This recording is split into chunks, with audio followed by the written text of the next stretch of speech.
Hi, I'm Theo. Here I printed 2 ears with VarioSure TPU.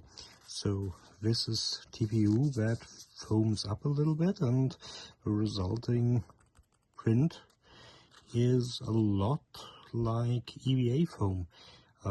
It is a little bit tougher and it is not easy to break, so I can stretch it a little bit, but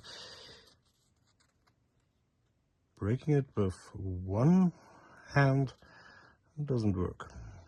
It can be cut easily with scissors, and the print looks rather nice.